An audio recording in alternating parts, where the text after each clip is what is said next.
Olá! E aí, tudo bem? Prontos para mais uma aula? Isso aí!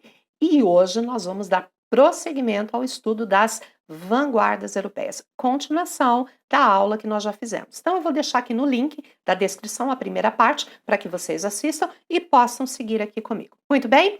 As vanguardas, nós já vimos o impressionismo, o expressionismo e vamos estudar hoje o cubismo, o futurismo, o dadaísmo e o surrealismo. Muito bem.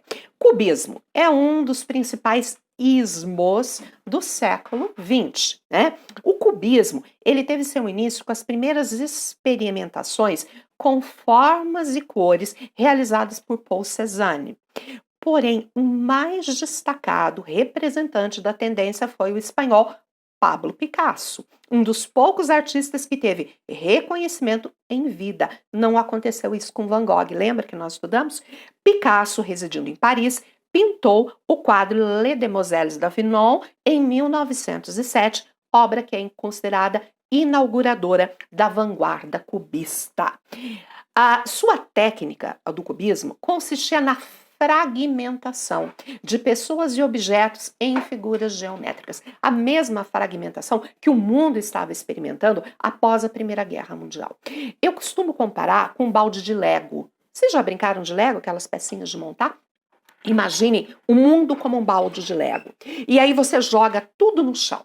E ao olhar, o que você tem? É quadradinho, retângulos, círculos, várias formas geométricas, mas tudo desfeito, tudo desmontado. E aí você começa a montar. E você monta um carrinho, monta uma casa. E ao olhar para essas imagens, a gente vai ver através dela figuras geométricas. É a remontagem. É a reorganização de uma sociedade destruída pela guerra. A partir das deformações expressionistas, quebravam-se propositalmente contornos e perspectivas. Aqui, a quebra da perspectiva, em alguns casos, é total, tá? Pois o mundo moderno rompia de tal modo com a linearidade da Belle Époque que não era mais possível representá-lo objetivamente. Além disso, os sobreviventes da Primeira Guerra Mundial voltavam para casa profundamente, que triste, destroçados, física e psicologicamente, devido aos traumas sofridos no fronte. A nova realidade só podia ser demonstrada através da fragmentação. Os cubistas passaram a representar os objetos com todas as suas partes no mesmo plano. É como se eles estivessem abertos e apresentassem todos os seus lados no plano frontal em relação ao espectador. Significava, em suma, o abandono da busca da ilusão da perspectiva ou das três dimensões dos seres, tão perseguidas pelos pintores renascentistas, que nós vimos lá no primeiro vídeo nosso. Certo, meus amores? Aqui, Les Demoiselles d'Avignon. O que eu percebo aqui? Algumas características básicas de Picasso. Primeiro, a apresentação através de formas geométricas, tá certo? Ele quebra tanto o lance da perspectiva aqui, que eu gostaria que vocês olhassem para essa Les Demoiselles, que é uma prostituta do Porto de Avignon. Ela tá de costas, tá vendo? Ó, a gente consegue ver que aqui as costas dela, aqui são as nádegas, só que o rosto tá virado, é como se colocasse a cabeça nas costas. Olha a fragmentação. Uma outra marca de Picasso é a presença das máscaras africanas. Ele tem muito isso na sua pintura, junto com a representação da natureza morta, que eu vejo aqui embaixo. Ó, na melancia, nas uvas, na fruta que aqui está. Tá bem? E ali, como eu falei, tudo fragmentado através de formas geométricas. O quadro, considerado a primeira obra cubista, veio a público no ano de 1907. 2 anos após Picasso começar a estudar as máscaras africanas, traço representado nas duas mulheres da direita. Observe como os contornos e as formas das mulheres buscam expressão nas figuras da geometria, nos contornos angulosos, como se o artista quisesse recortar a realidade e expressá-la em triângulos e quadrados. Tá certo? Muito bem. Segue agora, olha a outra obra de Picasso, Violino com Uvas. Gente, aqui é a fragmentação total. Nós temos que fazer um exercício mental para conseguir ver o violino que aparece aqui todo fragmentado. Aqui a natureza morta, que é uma outra marca, né? Que é aquela marca que eu comentei de Picasso. Olha lá. Violino com Uvas é um dos quadros de Picasso onde o cubismo se apresenta mais radical. Nele há uma completa fragmentação do violino, que é quebrado em várias partes e espalhado pela tela. Olha lá, tá vendo? Isto.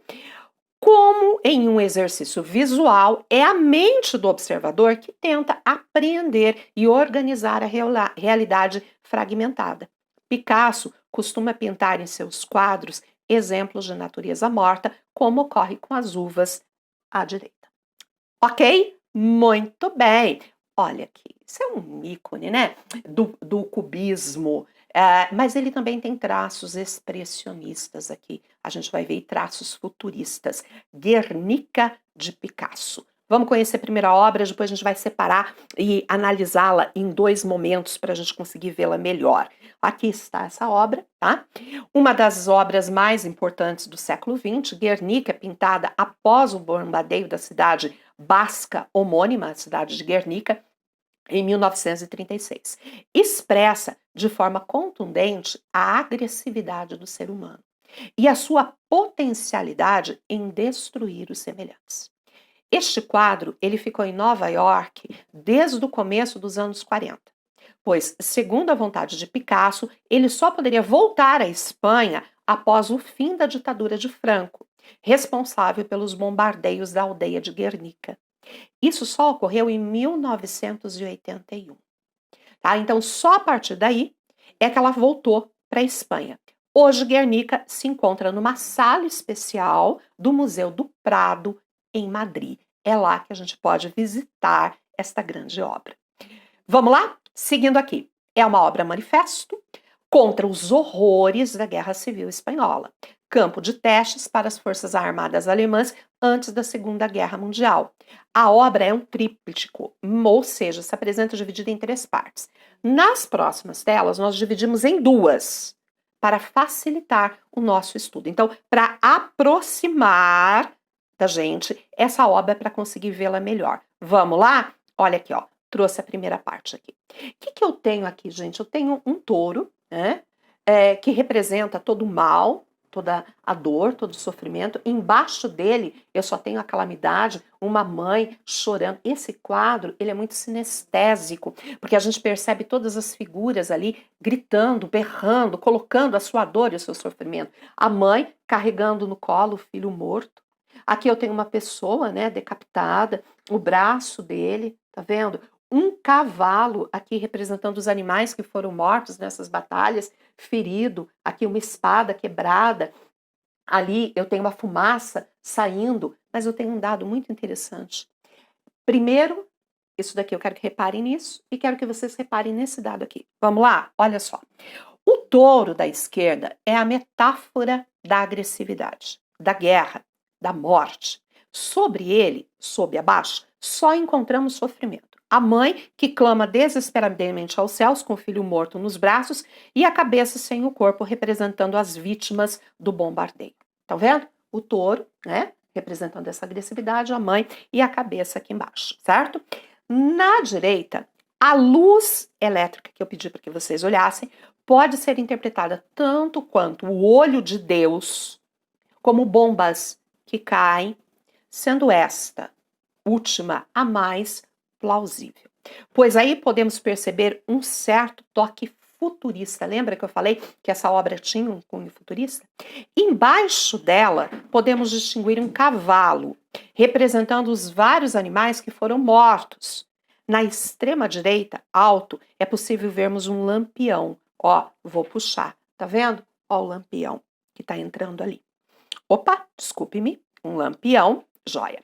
Entrando no quadro pelas mãos de um anjo, vocês vão ver agora a figura quando eu puxar a outra tela, que tenta imprimir um pouco de razão a esse caos todo. Então, uma tela que vem a dor, o sofrimento, o bombardeio e aí esse lampião, a luz. Quer ver só que interessante? Vou puxar, olha lá, a mão do anjo entrando com esse lampião. E aí eu continuo tendo o grito, o sofrimento das pessoas aqui, tá vendo? Essa pessoa desesperada, a casa pegando fogo, né? Um pedaços de pessoas para tudo que é canto. E esse anjo que entra na cena, ele tá assim, ele não tá gritando, mas ele tá de boca aberto, diante de tanta dor e sofrimento, diante do caos que o homem pode e gera. Vamos ver? Este anjo observa pasmo as mortes e o desespero que ocorrem ao seu redor. Logo abaixo, uma mulher assustada tenta entender o que está ocorrendo. Na direita, Picasso representa uma pessoa desesperada, observando a cidade em chamas.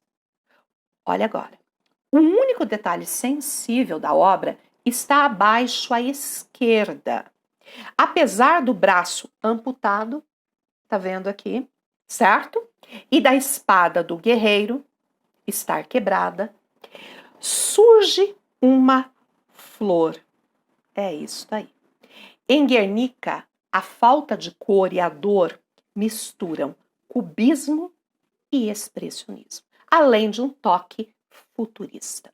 Ok? Uma obra que clama, que denuncia a violência do homem, visando que aqui só cabe, né, que essa situação não se repita, que haja uma conscientização de toda a dor que a guerra, que a violência pode gerar.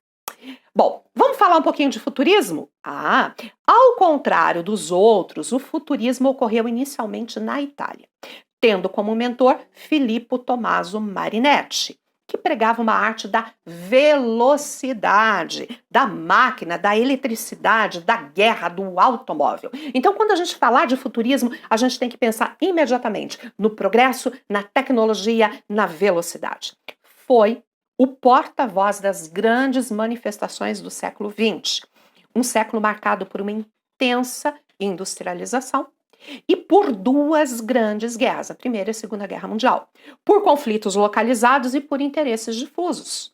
Isso tudo não podia ficar, é lógico, sem ter um eco, sem ter uma importância para as relações humanas. Talvez seja por isso que ele tenha influenciado tão fortemente países agrários como o Brasil e a Rússia, né? Então, o futurismo, ele teve muita representação aqui.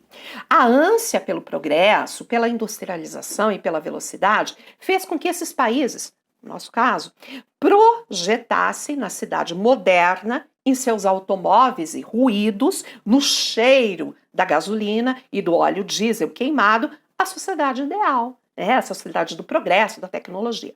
No Brasil, atitudes futuristas podem ser encontradas em poemas de Oswald de Andrade, de Mário de Andrade, de Manuel Bandeira, de Carlos Drummond de Andrade, na pintura da Tarsila do Amaral, tá ok? São obras que a gente pode encontrar esse futurismo. Mas, Eliana, como é que é o futurismo na literatura?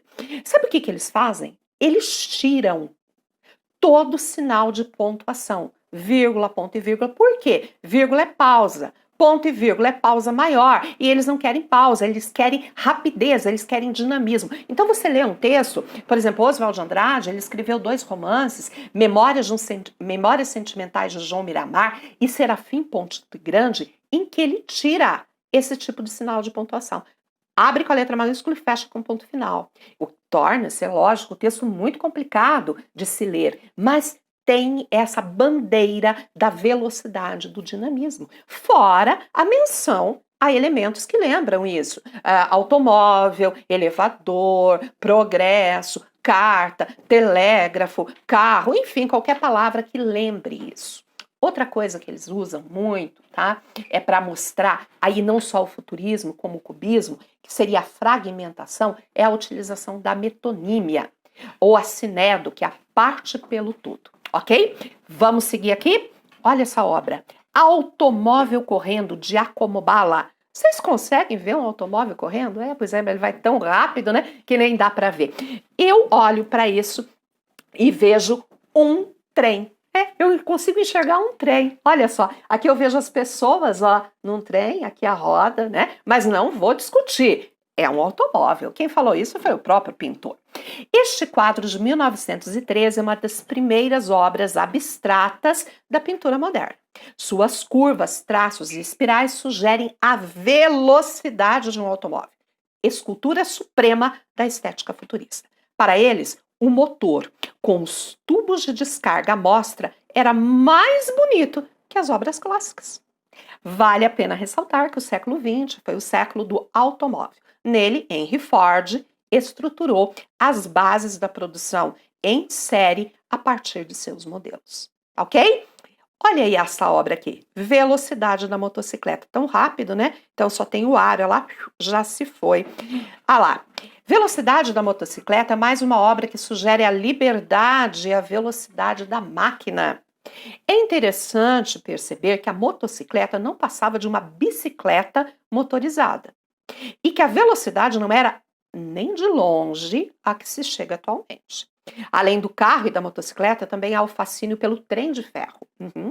Presença comum na Europa, que aos poucos chegava aos países menos desenvolvidos. Beleza, meus amores? Olha, agora seria o dadaísmo. Só que eu vou deixar o dadaísmo para o nosso terceiro vídeo, tá certo? Então, nós tivemos a primeira parte, impressionismo, expressionismo, apresentei um pouco da arte clássica ali também. Agora, cubismo e futurismo. Na sequência, dadaísmo e surrealismo. Espero vocês na próxima aula. Não esqueçam de curtir esse vídeo.